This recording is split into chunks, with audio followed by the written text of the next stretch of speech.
Et bienvenue sur la chaîne du crochet de plume. Aujourd'hui, je vous propose de réaliser ensemble un joli tote bag au crochet. Un modèle à la fois pratique, élégant et personnalisable. Que vous soyez débutant ou à l'aise avec le crochet, ce projet est idéal pour apprendre ou vous perfectionner en douceur. Au niveau du matériel, tous les détails sont disponibles en description de cette vidéo. Pour ma part, j'ai utilisé mon fil DMC Ecovita, un crochet taille numéro 4, des petits anneaux marqueurs, une aiguille à laine ainsi qu'une paire de ciseaux. La fiche de réalisation en version PDF est également disponible sur le site dans l'espace boutique. Pour les membres ayant souscrit à l'abonnement de la chaîne, n'oubliez pas de télécharger vos 2 PDF offerts du mois. Tous les détails sont en description de cette vidéo. La question du jour est: quelle est la marque de crochet que j'utilise dans cette vidéo? Prenez votre fil, votre crochet et installez-vous confortablement. C'est parti pour un joli moment de crochet ensemble. Pour débuter donc cette partie de notre ouvrage, il vous faut au préalable réaliser le fond de sac. Donc si vous souhaitez retrouver cette vidéo, elle sera en description de celle-ci. On va venir se rattacher, donc peu importe, au niveau d'une maille, au niveau d'un angle. Personnellement, donc je vais me rattacher ici, là où j'avais stoppé. Donc là, je viens me rattacher, mais vraiment ça n'a que très peu d'importance, au niveau de ma première demi-bride où j'ai réalisé mon augmentation. Donc moi, je poursuis avec la même couleur, mais j'ai préféré de toute façon stopper mon ouvrage afin de balayer l'hypothèse où vous souhaitez changer de couleur. Si ce n'est pas le cas, tout simplement, au lieu de stopper ici, vous pouvez repartir directement depuis ici en faisant une maille coulée, une maille en l'air et on repart. Dans tous les cas, je vous ai montré le changement de couleur et je vais donc aussi vous montrer comment rattacher notre fil. Donc, un jeté autour du crochet. On ramène la boucle sur l'endroit de l'ouvrage. Une maille en l'air réalisée donc avec le fil rattaché à la pelote et non avec notre queue de fil. Et on vient faire un petit nœud de sécurité. Donc je prépare déjà mon petit marqueur car on va venir travailler exclusivement en tour et on marquera à chaque fois la première maille de chaque nouveau tour.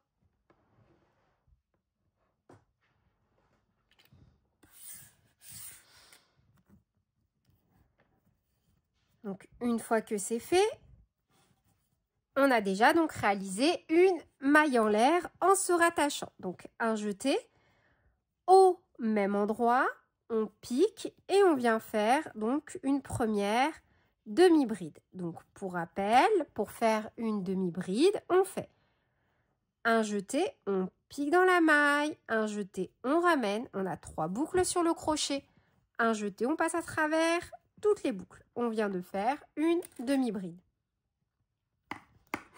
On met notre petit marqueur et on va venir faire une demi-bride dans chaque maille du tour précédent. Normalement, si vous avez réalisé exactement la même base que moi, on doit tous avoir un total de 100 mailles à travailler. On va donc devoir terminer ce premier tour avec un total de 100 demi-brides. Donc là, on en a déjà fait une. Et on vient tout simplement faire une demi-bride dans chaque maille du tour précédent. 2, 3,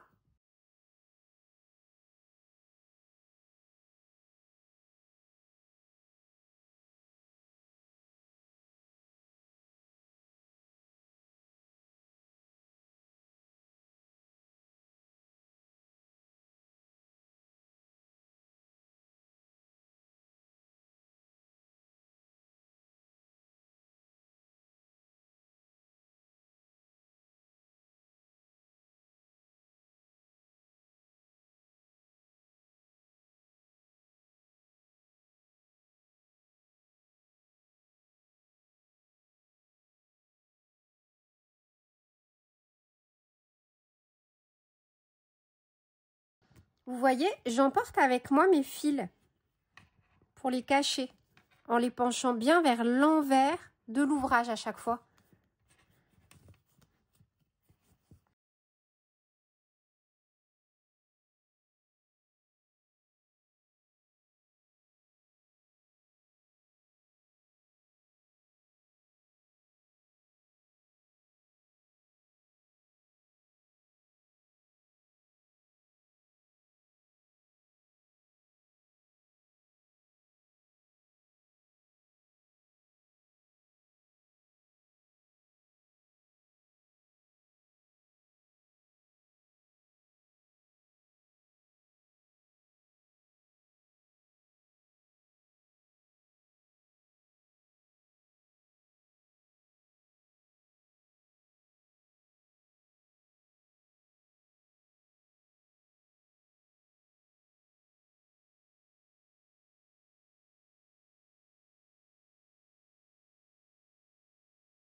99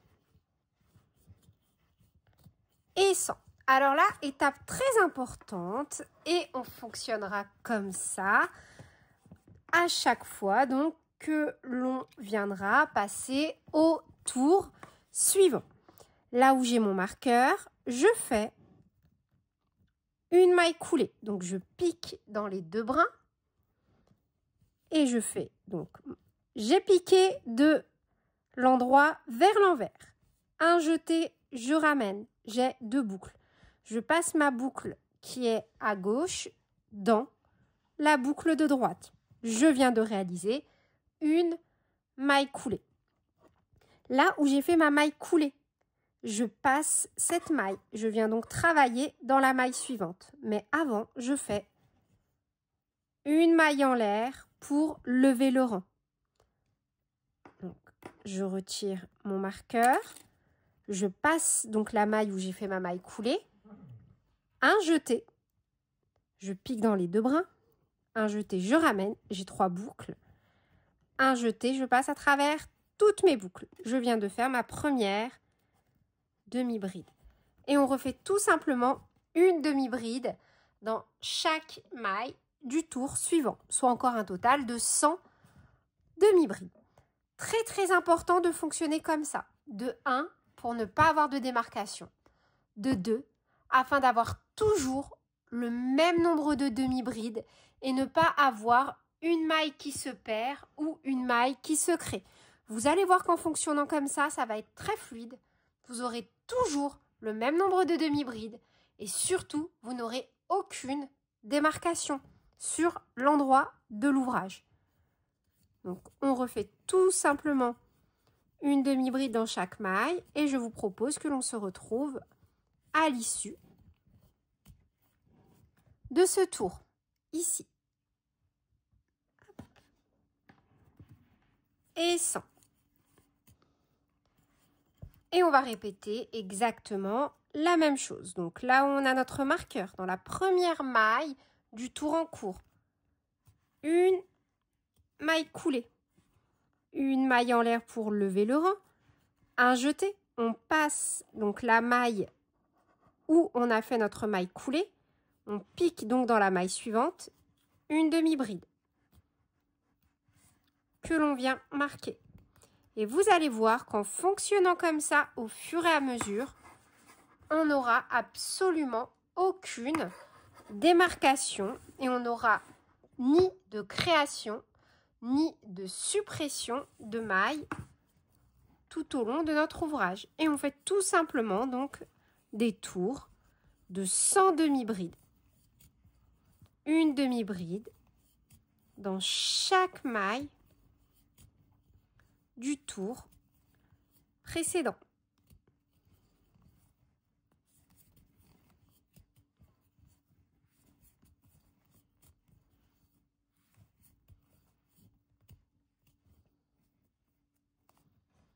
Donc pour ma part, j'ai réalisé un total de 3 tours. Donc je ne compte pas le premier tour où j'ai travaillé initialement au niveau du fond de sac, mais après celui-ci, donc j'ai réalisé 1, 2, 3 rangs. Donc 3 rangs de 100 demi-brides à chaque fois. De la même façon, je vais venir créer une fausse maille. Donc je coupe mon fil en laissant une quinzaine de centimètres. Je saute la première maille de mon tour en cours et je crée ma fausse maille exactement de la même façon que lors du supposé changement de couleur. Donc moi, je n'en ai pas fait, mais encore une fois, c'était pour prendre cette option en considération. Donc hop, je crée ma fausse maille et de toute façon, cette fois-ci, je vais changer de couleur.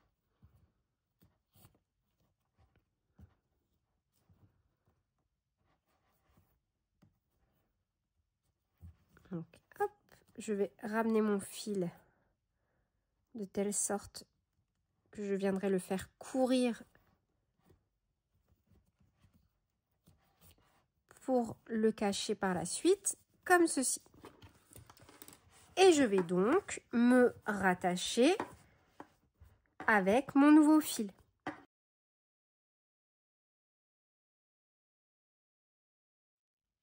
Je viens rattacher mon fil.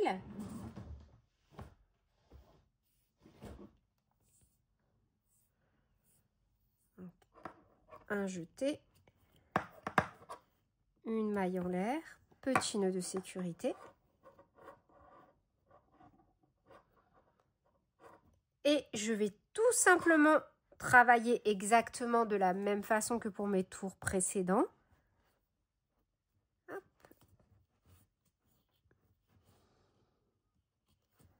Je viens marquer ma première maille. Et juste avec une couleur différente, je viens donc faire une demi-bride dans chaque maille du tour précédent. On doit toujours avoir un total de 100 demi-brides.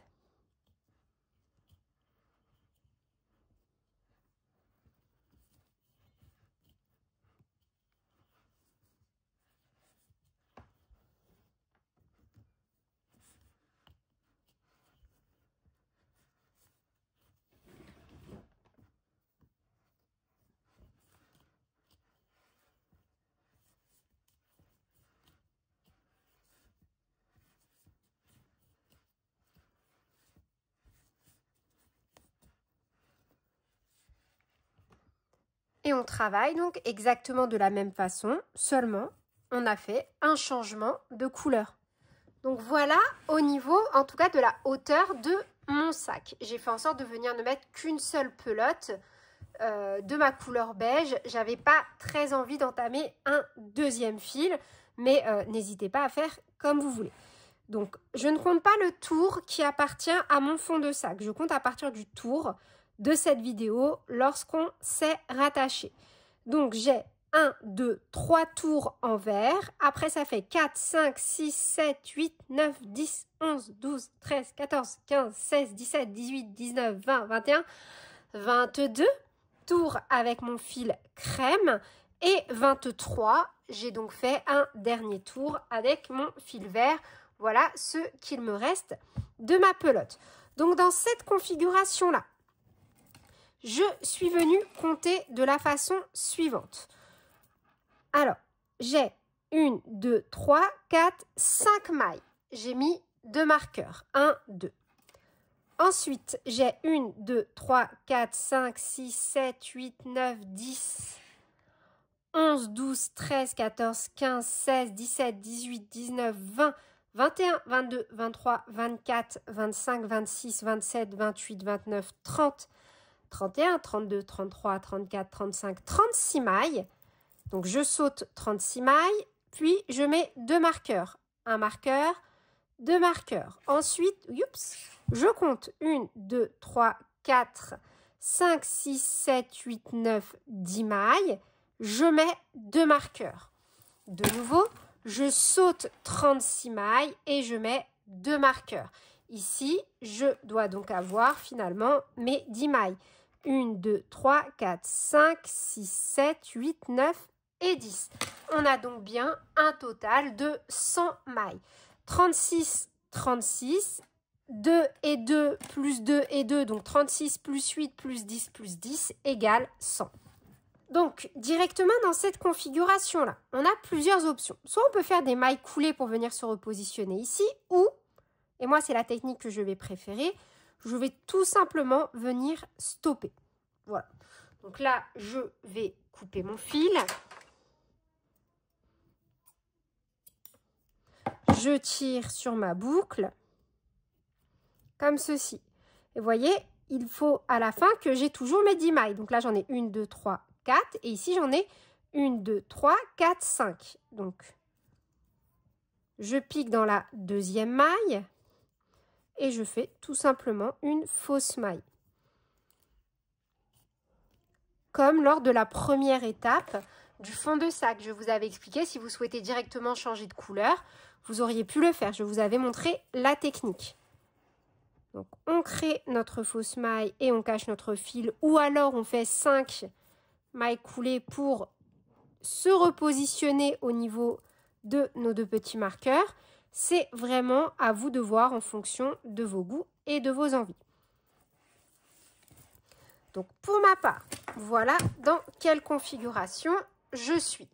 Je vais, si vous le souhaitez également, mesurer mon sac. Donc au niveau de la hauteur, à ce stade, avant les anses, je suis sur 30 cm.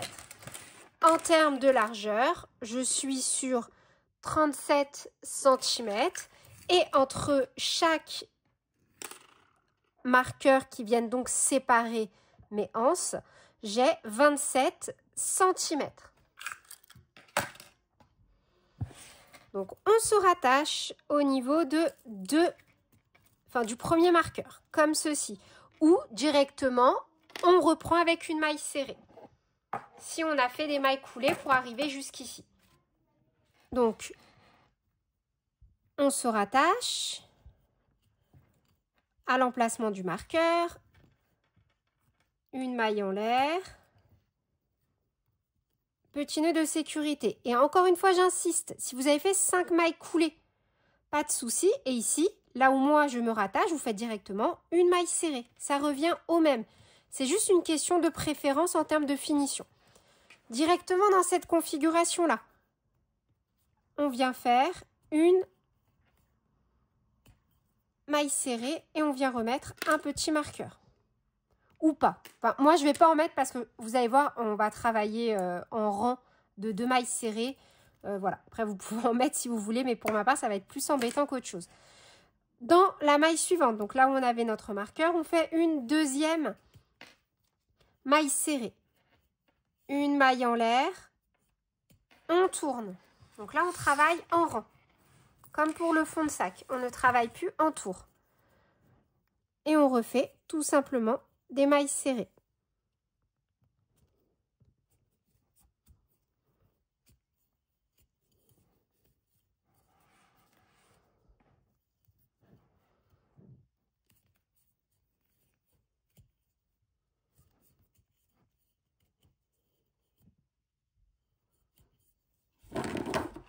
Voyez, et on fait autant de rangs de mailles serrées que nécessaire pour obtenir la longueur que l'on souhaite.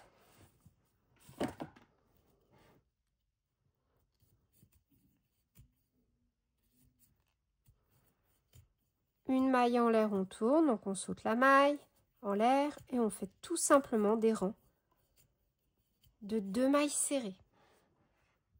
Voilà dans quelle configuration nous sommes une fois qu'on a terminé donc notre dernier rang. Pour ma part, j'ai réalisé un total de 60 rangs, ce qui m'a donné environ 58 cm. Alors, quand on prend la mesure, la anse est posée à plat. On ne vient surtout pas l'étirer comme ceci, sinon ça va fausser les mesures.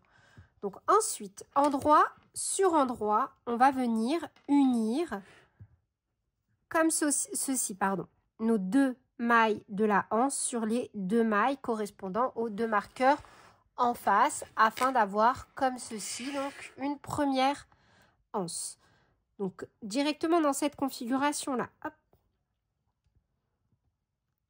Alors mince, on fait d'abord une maille en l'air, sauf que cette fois-ci donc on va tout simplement unir. On pique dans la maille serrée de la anse et dans la maille qui correspond donc à notre premier marqueur. Et on vient faire une maille coulée. Idem, on pique dans la deuxième maille et dans la maille qui correspond au deuxième marqueur. Et on fait une autre maille coulée, comme ceci. On peut également donc faire soit un point de couture. On fait en fait absolument comme on veut. Le but étant tout simplement de venir assembler ces 2 parties. Une maille en l'air et on va venir travailler sur tout l'intérieur comme ceci de notre structure afin de venir faire un sac bien solide. Donc, j'ai déjà fait ma maille en l'air. Je vais tout simplement venir reprendre avec des mailles serrées.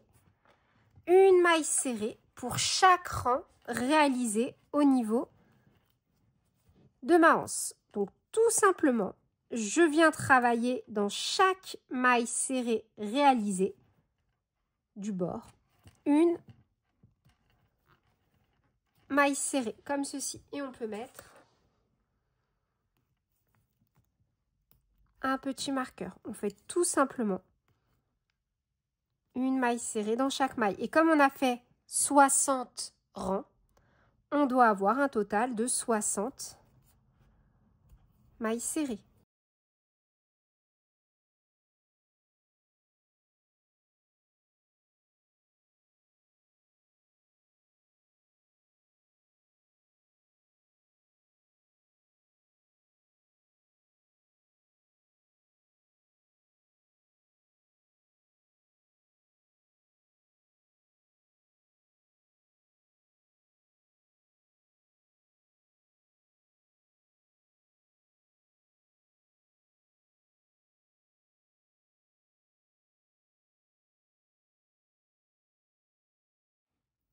Une fois que c'est fait, on a bien nos 60 mailles et on va venir repiquer. Au même emplacement, on a fait notre première maille serrée ici et on refait une maille serrée. Et on va faire un total de 38 mailles serrées ici du coup. Donc là, on en a fait une, 2, 3, 4, 5, 6, 7, 8, 9, 10, 11, 12, 13, 14, 15, 16, 17, 18, 19, 20, 21, 22, 23, 24, 25, 26, 27, 28, 29,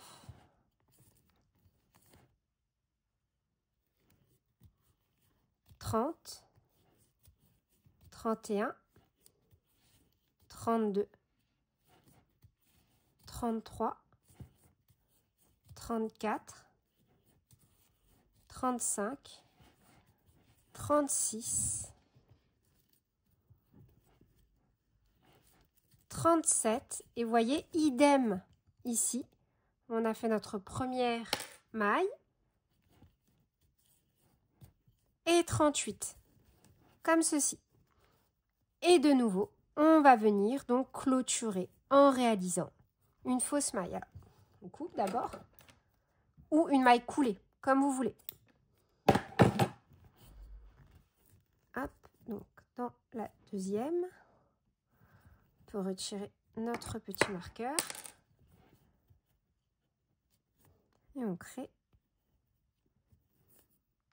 une fausse maille.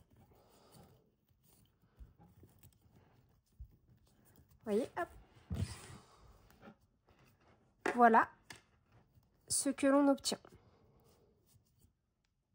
Et on va venir donc sécuriser et refaire exactement la même chose de l'autre côté.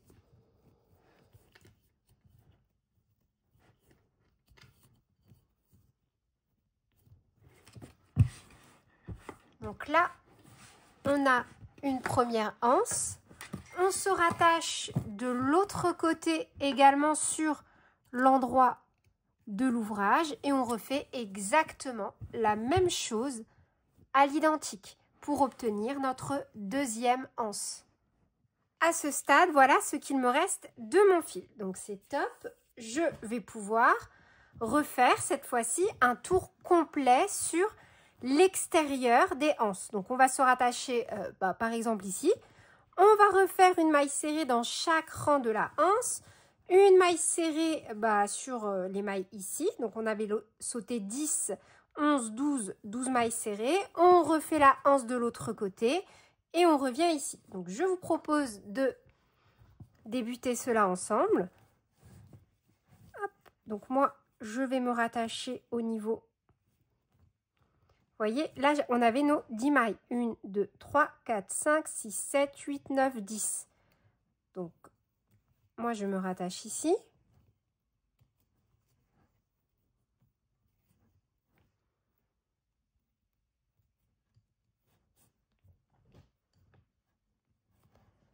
Et donc, dans la même maille, on vient faire une première maille serrée que l'on vient marquer.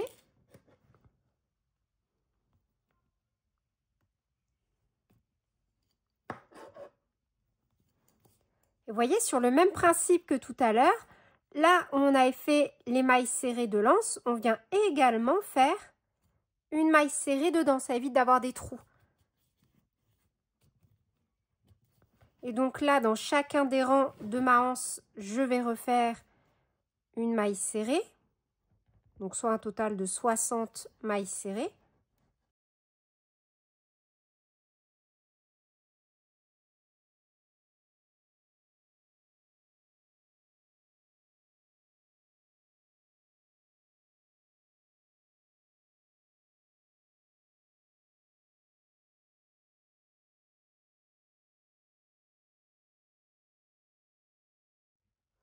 Et on reprend.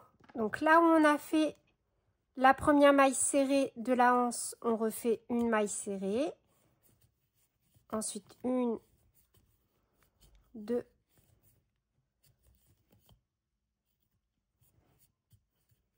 3, 4, 5, 6, 7, 8, 9, 10. Une maille serrée au niveau de la maille serrée de la seconde anse. Et on reprend de l'autre côté, donc de la anse, avec une maille serrée dans chaque maille de chaque rang, soit 60 mailles serrées. Vous voyez, on obtient ce résultat. Comme ça, on a des anses bien solides et surtout résistantes. On pourra laver tranquillement notre sac et il ne bougera pas. Donc, je vous laisse terminer et je vous propose qu'on se retrouve donc ici à la fin. Et on termine donc en maille serrée sur cette partie-là. Donc, 1, 2, 3, 4, 5. Donc, on coupe le fil, on crée notre fausse maille, on stoppe de la façon qui nous convient et le tour est terminé. Et voilà donc pour mon sac et les anses. N'hésitez pas à me dire en commentaire si vous souhaitez d'autres modèles de ce type sur la chaîne. Sur ce, je vous fais plein de bisous. Prenez bien soin de vous et à très bientôt pour de nouveaux tutoriels. Salut!